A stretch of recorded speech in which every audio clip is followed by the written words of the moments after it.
देखिए साहब, फ्रिक्शन पर बेस्ड ये भी क्वेश्चन आपके एग्जाम में आ चुके हैं। ये क्वेश्चन क्या कह रहा है कि एक इंसेक्ट है, ओके भैया, और ये हेमी स्फेरिकल सरफेस है, ये एक बाउल या कटोरा समझ लीजिए, लेकिन कैसा कटोरा है? अर्ध गोलाकार, हेमी स्फेरिकल बाउल।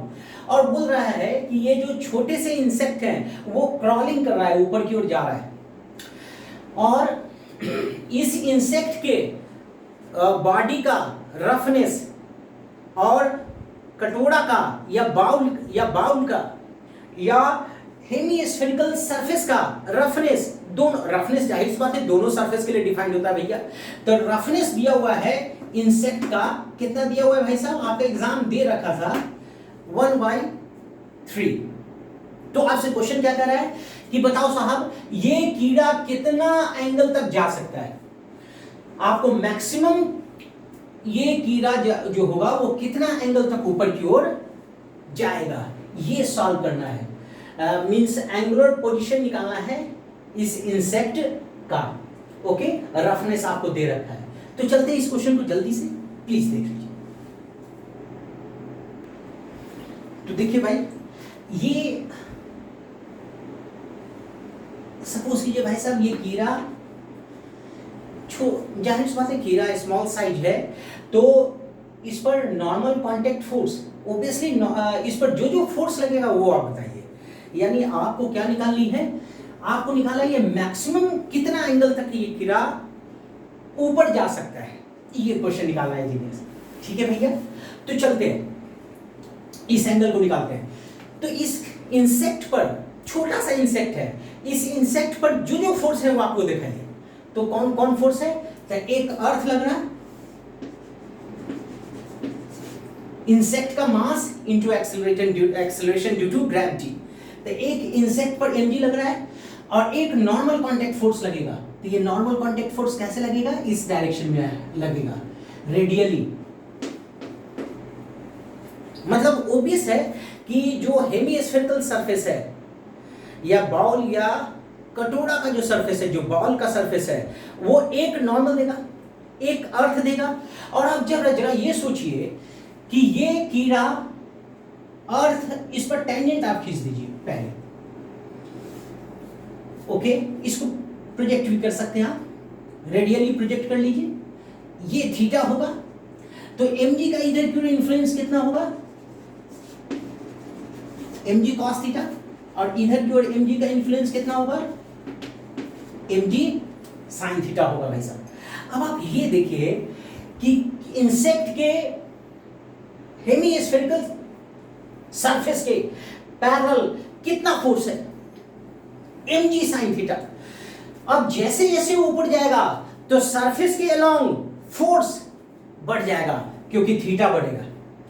और आप फ्रिक्शन देख लीजिए क्या होगा।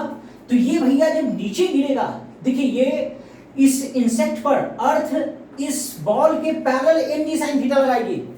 mg sin थीटा के कारण ये नीचे गिरना चाहेगा, लेकिन इंसेक्ट के बॉडी का फ्रिक्शन के कारण उसको फ्रिक्शन ऊपर की ओर बचा लेगा इंसेक्ट को, F इंसेक्ट। तो कितना लगेगा F इंसेक्ट भाई साहब?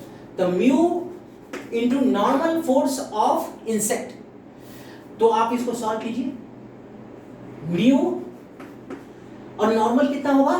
तो आप ये देखिए, इंसेक्ट ना ही रेडियली जा रहा है इनवर्ड, ना रेडियली आउटवर्ड जा रहा है। देख लीजिए, इसका मतलब जितना आउटवर्ड फोर्स होगा उतना ही इनवर्ड होगा। तो कितना होगा normal contact force serious? mg cos theta. यानी हमें पता चल चुका कि इस इंसेक्ट पर ये अर्थ के कारण इसको नीचे खींच रहा है, लेकिन ये इंसेक्ट नीचे नहीं जा रहा है, यानी उसको फ्रिक्शन बचा रखा है। अब आप ये देखिए, फ्रिक्शन कितना है आपका? Mu mg cos theta. मतलब जैसे जैसे ऊपर जाएगा वैसे वैसे cos थीटा बढ़ेगा। तो cos थीटा क्या होगा जीनियस? घटेगा। मींस cos थीटा घटेगा। तो आप ये देखिए, mu into mg cos theta क्या हो गया भैया जी? तो mu into mg cos theta घटेगा क्योंकि थीटा बढ़ रहा है, cos थीटा घट रहा है। और ये mg sin थीटा क्या होगा? बढ़ेगा, क्योंकि थीटा बढ़ने से mg sin थीटा क्या होगा, बढ़ेगा। तो एक वक्त ऐसा आएगा कि फ्रिक्शन घटता जाएगा, friction mu mg cos theta हुआ, म्यू इनटू नॉर्मल हुआ, फ्रिक्शन घटेगा, फ्रिक्शन इतना था और mg sin थीटा सपोज इतना था, फ्रिक्शन घटता जाएगा, जैसे जैसे कीड़ा ऊपर जाएगा तो फ्रिक्शन घटता जाएगा और mg sin थीटा बढ़ता जाएगा। एक वक्त आएगा कि दोनों बराबर हो जाएंगे। अब थोड़ा सा थीटा बढ़ा तो mg sin थीटा बड़ा होगा और म्यू mg cos थीटा छोटा होगा। तो बड़ा होने के कारण, 1 मिनट, बड़ा होने के कारण ये कीड़ा फिसल जाएगा, ये कीड़ा नीचे गिर जाएगा, ये कीड़ा बॉटमोस्ट पर चला जाएगा। तो आखिर कितना मैक्सिमम एंगल होगा, तो इक्विलिब्रियम में देख लीजिए, तो mg sin theta equals mu mg cos theta. तो साइन बाई कॉस क्या हो जाएगा भाई साहब, साइन बाई कॉस क्या, tan theta. Tan theta equal to क्या होगा जनाब, टेन थीटा इक्वल टू क्या होगा भाई साहब, म्यू। और म्यू की जगह पर आपने म्यू कितना दे रखा था, हेमिस्फेरिकल बाउल का और इंसेक्ट का 1/3। आप इसे सॉल्व कर लीजिए, मींस थीटा आ गया tan inverse 1/3 with respect to vertical. मतलब इस एंगल, इससे बड़ा एंगल नहीं वो क्रॉल कर सकता। थोड़ा सा भी अगर ये बढ़ाने की कोशिश करेगा ये नीचे गिर जाएगा, ये फिसल जाएगा।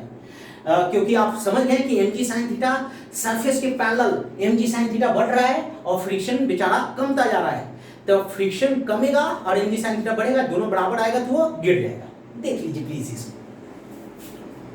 और जब आप इसको सॉल्व करेंगे tan theta theta equals to tan inverse 1/3, 1 minute में देखता हूं value.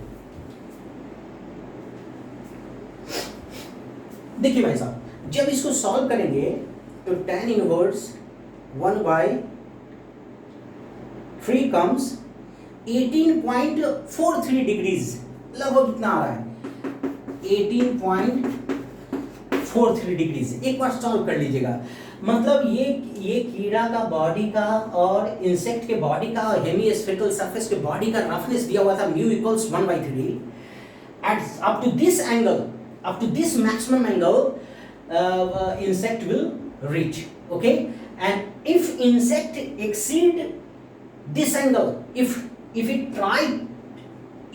try to exceed this angle, then it will be fall, है ना। ये अर्थ will pull down, है ना। तो आप ऐसे देख लीजिए प्लीज।